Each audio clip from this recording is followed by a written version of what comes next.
The Great Gama was the only wrestler in the world who has never been defeated.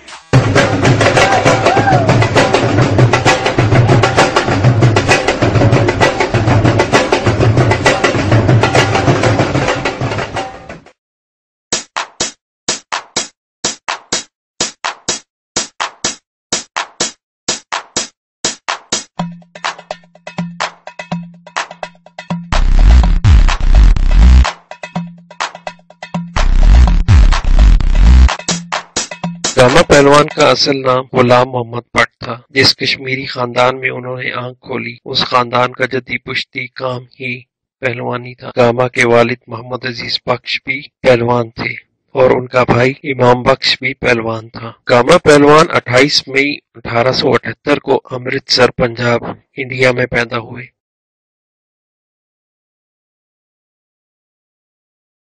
Gamma पहलवान के वालिद अजीज पहलवान, जो कि गुलाम बख्श पहलवान की पूंछ से थे, हिंदुस्तान की शाही रियासत दिया मध्य प्रदेश में दरबारी पहलवान थे। 8 साल की उम्र में गामा पहलवान के वालिद का इंतकाल हो गया। उनके चाचा आयद पहलवान ने उनकी पहलवानी की ट्रेनिंग की और गामा पहलवान और उनके भाई का खर्चा द्वितीय के महाराजा भवानी सिंह ने अपने जिम्मे ले लिया। गामा पहलवान ने 10 साल की उम्र में जोधपुर में मुनक्किद होने वाले जोर आजमाई के मुकाबले में 400 पहलवानों में से पहले 15 पहलवानों में जगह बनाई। तो उस वक्त के जोधपुर के राजा ने गामा की इतनी छोटी उम्र में काबिलियत और चुस्ती को भांपते हुए गामा पहलवान को फातेह करार दे दी।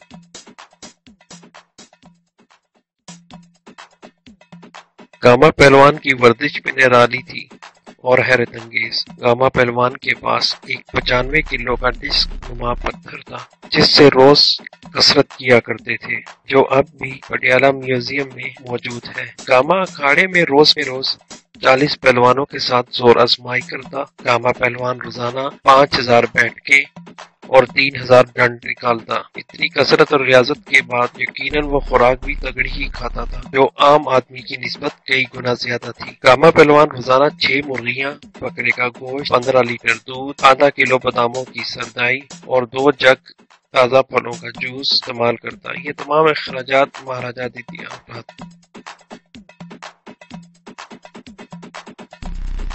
तो फिर 1895 में सिर्फ 17 साल की उम्र में गामा पहलवान ने उस वक्त के रुस्तम हिंद मुसलमान पहलवान रहीम बख्श अल मारूफ सुल्तानी वाला, जिनका ताल्लुक गुजरांवाला मौजूदा पाकिस्तान से, को चैलेंज किया। रहीम बख्श सुल्तानी वाला, जिनका कद तकरीबन 7 फुट था और अपनी जवानी के जोबन पर थे, उनके साथ गामा पहलवान का मुकाबला तय हो गया। हर कोई यही समझ रहा कि सुल्तानी वाला बआसानी ये मुकाबला जीत जाएगा और तवक्को भी यही की जा रही थी। लेकिन जब कुश्ती शुरू हुई तो दुनिया ने देखा कि गामा पहलवान ने किस तरह चुस्ती और महारत से रहीम बख्श सुल्तानी वाला पर ताबड़तोड़ हमले शुरू किए और ये मुकाबला लगभग 3 घंटे तक जारी रहा और बराबरी की बुनियाद पर खत्म हुआ। ये मुकाबला गामा पहलवान की जिंदगी का अहम संगे मील साबित हुआ और उनकी शोहरत 400 जानिब फैल गई और इसके बाद मुतवातर बड़े और नामी गिरामी पहलवान उनके मुकाबले में आते रहे। इसमें मोइनुद्दीन पहलवान, भोपाल के प्रताप सिंह और मुल्तान के हसन अली पहलवान काबिल जिक्र है। गामा पहलवान हिंदुस्तान में एक नए मद्दे मुकाबिल के तौर पर उभर कर सामने आए।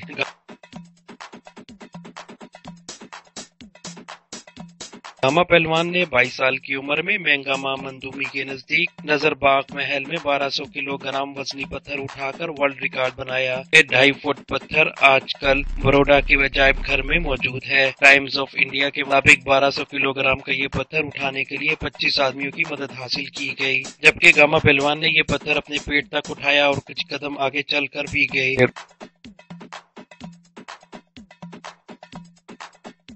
1910 में एक बार फिर रहीम बख्श सुल्तानी वाला और गामा पहलवान के दरमियान कुश्ती तय हुई। ये कांटेदार मुकाबला भी पहले की तरह बराबरी पर खत्म हुआ।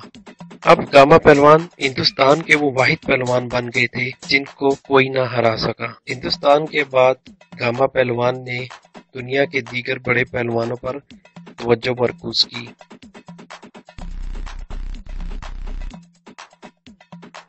1910 में बैनुल अक़वामी कुश्ती के मुकाबले में उस वक्त गामा पहलवान को शिरकत का मौका मिला जब बंगाल के 1 लखपति ताजिर शर्मित कुमार सिरा ने उनकी सलाहियतों से मुतासिर होकर उन्हें लंदन रवाना करने का बंदोबस्त किया।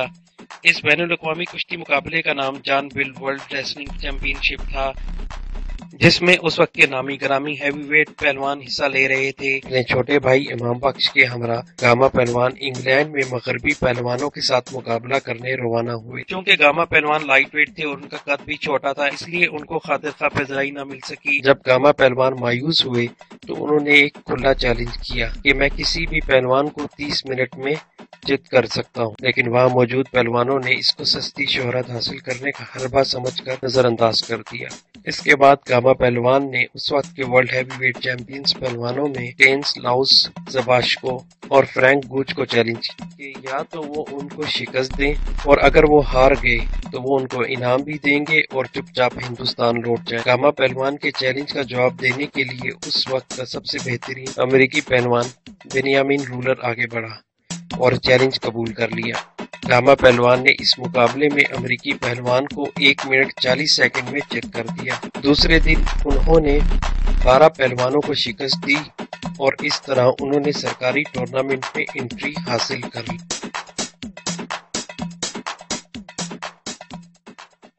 जॉन बिल आलमी चैंपियनशिप टूर्नामेंट का फाइनल गामा पहलवान और उस वक्त के वर्ल्ड चैंपियन माने जाने वाले पहलवान स्टेनलाउस ज़बाश्को के बीच में पड़ा। इस तरह 10 सितंबर 1910 को गामा और ज़बाश्को के बीच में कुश्ती हुई, जो 2 घंटे 35 मिनट तक चली और बराबरी की बुनियाद पर खत्म हुई।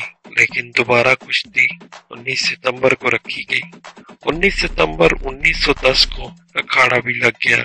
शायकीन भी वक्त पर पहुंच गए, लेकिन ज़बाश्को अपने अंदर दोबारा मुकाबले की हिम्मत न पैदा कर सका और इस तरह जजेस ने गामा पहलवान को फतेह करार दे दी। गामा पहलवान को जॉन बिल टूर्नामेंट की आर्मी बेल्ट और 250 पाउंड इनामी रकम भी दी गई।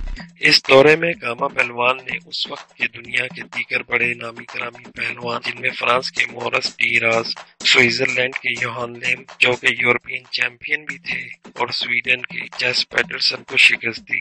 इसके अलावा गामा पहलवान ने जापानी जूडो चैंपियन तारो मिया, रूस के जॉर्ज हैक्शम और अमेरिका के फ्रैंक गुच समेत दीगर आलमी चैंपियन का दावा रखने वाले पहलवानों को चैलेंज किया और कहा तमाम पहलवान यके बाद दीगरे मेरे साथ कुश्ती कर सकते हैं और अगर मैं हार गया तो इनाम दूंगा, लेकिन किसी भी पहलवान ने चैलेंज कबूल न किया।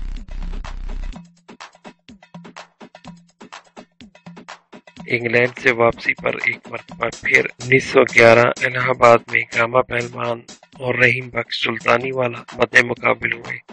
ये कुश्ती बिलाशुबा सदी की सबसे बड़ी कुश्ती तस्वर की जा रही थी। एक तरफ वर्ल्ड चैंपियन और दूसरी तरफ रुस्तम हिंद।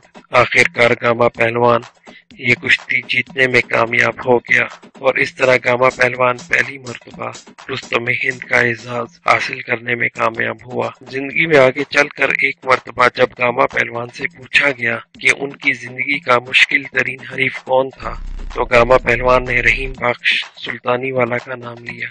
1916 में धड़क के पंडित तक पहलवान को शिकस्त दी। 1922 में अंग्रेज सरकार ने गामा पहलवान को सरकारी एजाजात से नवाजा।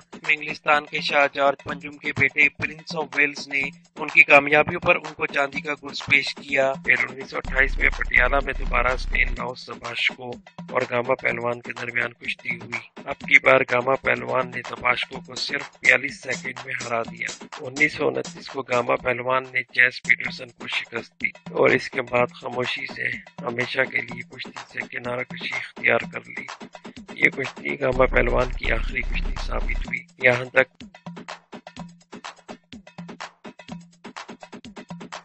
1947 में तकसीम हिंद के बाद पाकिस्तान आमद के बाद गामा पहलवान ने लाहौर के मकाम दरिया रावी के नजदीक फर्रुखाबाद में रहाइश इख्तियार की। माजी से लेकर आज तक गामा पहलवान की मकबूलियत आसमान की बुलंदियों को छू रही है। इसका अंदाजा इस बात से लगाया जा सकता है कि कराटे की दुनिया के हीरो लेजेंडरी ब्रूस ली इनके बहुत बड़े मदाह थे। वो गामा से मुतल्लिक शाये होने वाले मज़ामीन का मुताला करते और फिटनेस में उनकी पैरवी करने की कोशिश करते। भारत के मशहूर पहलवान दारा सिंह भी उनसे बहुत मुतासिर थे। आज آج کل ایک خبر بھی عام ہو چکی ہے کہ بھارت میں گاما پہلوان کی شخصیت اور اہم واقعات پر مبنی ایک فلم بنانے کے لیے پیش رفت کا آغاز ہو چکا ہے اور ان کا کردار بالی ووڈ کے مشہور اداکار جان ابراہیم ادا کریں گے۔ اس سے پہلے بھی مغربی سطح پر گاما پہلوان کو خراج تحسین پیش کرنے کے لیے اسٹریٹ فائٹر گیم میں ڈارن ماسٹر کے کردار والا پہلوان ڈالا گیا۔ ایک اور ویڈیو گیم میں شیڈو ہارٹ فونونین گاما کے روپ میں دکھائی دیا گیا۔ اس کے علاوہ ایک جاپانی کامک کی کتاب میں ٹائیگر ماسک میں گاما کے کردار کو خراج تحسین پیش کیا گیا ہے۔ گاما پہلوان جہاں اپنے مداحوں کو اپنی کامیابیوں سے محصور کر رہے تھے، وہاں ان کی زندگی میں غم کے سائے بھی رہے۔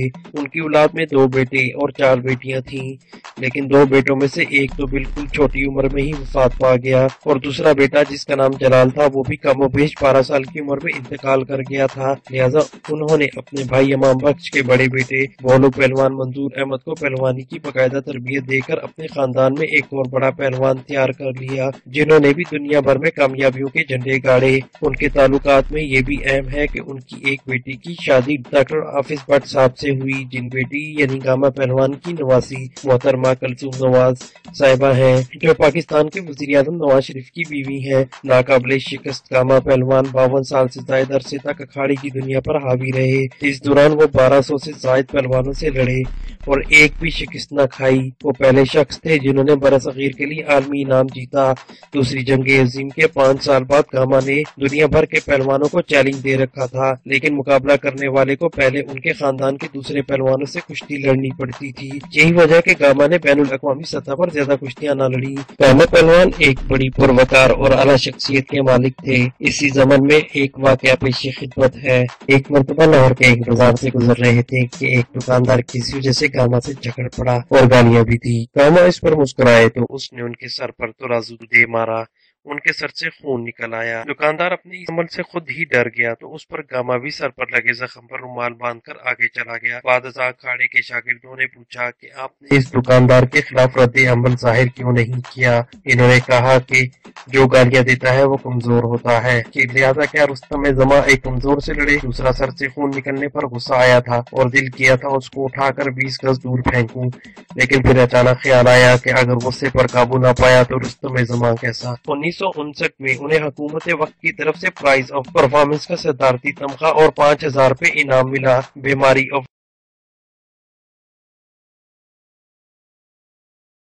وفات 1955 میں گاما پہلوان پر دل کا پہرا دورہ پڑا۔ اسی سال مزید 3 شدید دورے بھی پڑے۔ ان کے خاندان کے مطابق انہیں راوی دریا پر معمول کی ورزش کے دوران مختلف اوقات میں 2 دفعہ سانپ نے بھی کاٹا تھا۔ بہرحال وقت گزرنے کے ساتھ ان کی صحت بگڑتی گئی۔ اس زمانے میں صدر ایوب خان نے گاما پہلوان سے مکمل تعاون کیا۔ بالآخر 23 مئی 1960 کو گاما پہلوان اپنی جان آفرین کے حوالے کر دی۔ ویڈیو دیکھنے کا شکریہ۔